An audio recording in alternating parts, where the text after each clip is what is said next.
আর এই টুলু মণ্ডল নিয়ে বিজেপি রাজ্য সভাপতি শ্রমিক ভট্টাচার্য কি বলেছেন শুনুন। অনেকে গ্রেপ্তার করবে, ল্যান্ড রেভিনিউ অফিসার গ্রেপ্তার হচ্ছেন। টুলু মণ্ডল তো এমনিতে হাঁটতে হাঁটতে হামাগুড়ি দিয়ে টুলু মণ্ডল হয়নি, তার যাত্রাপথে অনেকেই সঙ্গী ছিল, তাদের ধরতে হবে।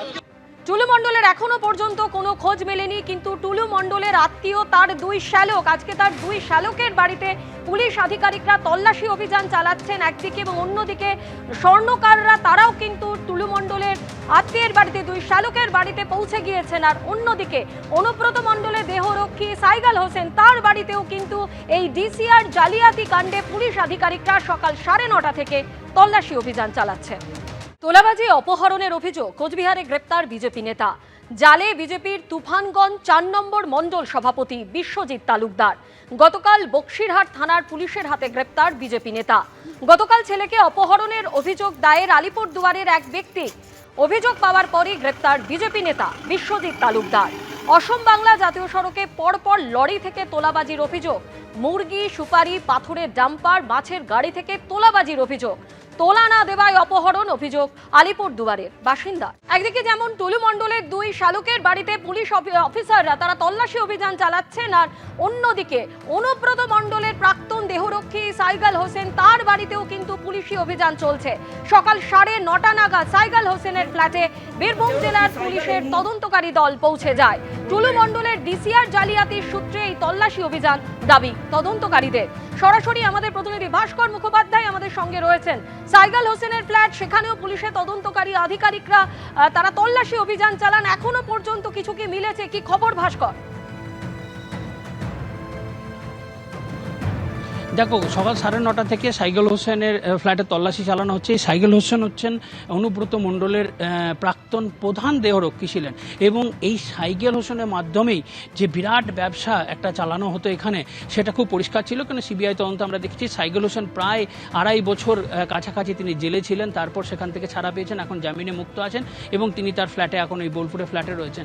এবং তিনি মূলত এই মুহূর্তে যেটা আমরা জানতে পেরেছি পুলিশ সূত্রে, যে তার একটি পেট্রোল পাম্প রয়েছে ইলামবাজারে, সেই পেট্রোল পাম্প ব্যবসার সাথে আর কোনোভাবে কিছু জড়িত কিনা সেই বিষয়টি পুলিশ খতিয়ে দেখছে। এবং একইভাবে এই যে মিঠু শেখের স্ত্রী, তিনি সরাসরি জানালেন যে সাইগাল হোসেন হচ্ছে টুলু শেখের আত্মীয়, তাই তার বাড়িতে যে তদন্ত হবে এটাই স্বাভাবিক। তার মানে একটা জিনিস খুব পরিষ্কার, এই সাইগাল হোসেন হচ্ছে টুলু মণ্ডলের আত্মীয়, এবং তার যে টুলু মণ্ডলের যে ব্যবসা, বিরাট ব্যবসা, সেই ব্যবসার সঙ্গে কোনো না কোনোভাবে এই সাইগাল জড়িত রয়েছে। সেই পুরো বিষয়গুলি তদন্ত করে দেখছে। কিছুক্ষণ আগে আমরা দেখেছি স্বর্ণকার তিনি এসেছিলেন, এবং তিনি 3টে বাড়িতে গেছিলেন, অর্থাৎ সাইগাল হোসেনের বাড়ি এবং টুলু মণ্ডলের যে দুই শালক তাদের বাড়িতে এসেছিলেন। এবং যেটা জানা যাচ্ছে যে 500 গ্রামের উপর সোনা নাকি এই দুটি ফ্ল্যাট থেকে উদ্ধার হয়েছে, অর্থাৎ একটি হচ্ছে টুলু মণ্ডলের শালক, অন্যদিকে সাইগাল হোসেনের বাড়ি থেকে, ফ্ল্যাট থেকে। কিন্তু কোথা থেকে কতটা কী পরিমাণ উদ্ধার হয়েছে সেটা এখনও পর্যন্ত পরিষ্কার নেই।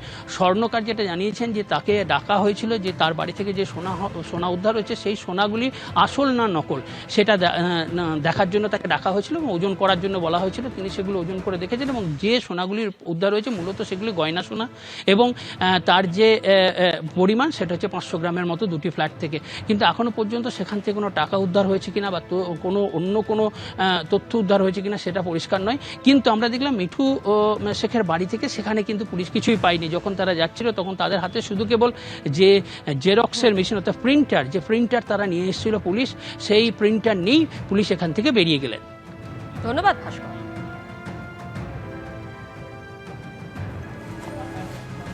এই কেসে যে তদন্ত করতে গিয়ে আমাদের একজন পাবলিক সার্ভেন্ট আজকে অ্যারেস্ট হয়ে এলো।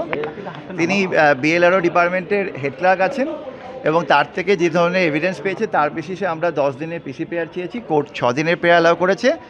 21 তারিখে আবার ওনার প্রোডাকশনের ডেট আছে। টুলু মণ্ডল এবং ওর লোকেরা বিএলআরওকে বিভিন্ন সময় যে টাকা পয়সাগুলো দিত, সেই টাকা পয়সাগুলো কারা পেতো আর কারা কোন গেটে কাজ করতো সেই ব্যাপারে তদন্ত করতে গিয়ে এনার নাম উঠে এসছে। এখনও পর্যন্ত ওনার কাছ থেকে 5টা মোবাইল ফোন এবং আরও কিছু ডকুমেন্ট উদ্ধার হয়ে এসছে। আমাদের ইনভেস্টিগেশনটা চলছে ভেরি আর্লি স্টেজ। ইনি বিএলআরও হেড ক্লার্ক ছিলেন, এবং উনি ওইখানে বিভিন্ন সময় ওই গেটগুলোতে উনি পোস্টেড ছিলেন। বাকি আমাদের তদন্তে উঠে আসে। বড় বড় মাথাদের তো ধরলেন না। একটা নিরীহ তাকে যদি ডিউটি এনরোল করে যে আপনি ওই ডিউটিটা করুন, তার ডিউটি করতে বাধ্য। অফিসার কথা বলতো, ওই অফিসারকে ধরলো না, যে দিলেন বিএলআরও, এর বিএলআরও যে কর্মী। এটা টোটালি ফলস। ওকে সিন্ডিকেট চালাবার কোনো ক্ষমতা নেই। সামনে পেটি তার গ্রুপ সি, তাহলে ওকে এই মধ্যে ঢোকালো কেন? তার মানে ওকে ধরলে সব আসবে। তাই তো আজকে ও তো এবার বলবে ডিএম এর নাম, ডিএম কে ধরবে, এডিএম কে ধরবে, সে ক্ষমতা নেই। এটা সম্পূর্ণ অবৈধভাবে ধরে নিচ্ছে। এদিকে টুলু মণ্ডলের ডিসিআর জালিয়াতি কাণ্ডে এবার জালে সরকারি আধিকারিক। সিউড়ি থেকে ভূমি ও ভূমি সংস্কার দপ্তরের হেড ক্লার্ক প্রবীর দাস টুলু সহযোগীদের ডায়েরি থেকে হেড ক্লার্কের খোঁজ মেলে দাবি পুলিশের। তৃণমূল জমানায় ডিসিআর জাল করে হাজার কোটির জালিয়াতির অভিযোগ টুলুর বিরুদ্ধে। এখনো খোঁজ মেলেনি মোহাম্মদ নাজিম উদ্দিন মণ্ডল ওরফে টুলু মণ্ডলের। ধৃত সরকারি আধিকারিক প্রবীর দাসের 6 দিনের পুলিশি হেফাজত। টুলু মণ্ডলের ডিসিআর জালিয়াতি কাণ্ডে এবার জালে সরকারি আধিকারিক। সিউড়ি থেকে ভূমি ও ভূমি সংস্কার দপ্তরের হেড ক্লার্ক প্রবীর দাস গ্রেপ্তার। এবিপি আনন্দ, এগিয়ে থাকে, এগিয়ে রাখে।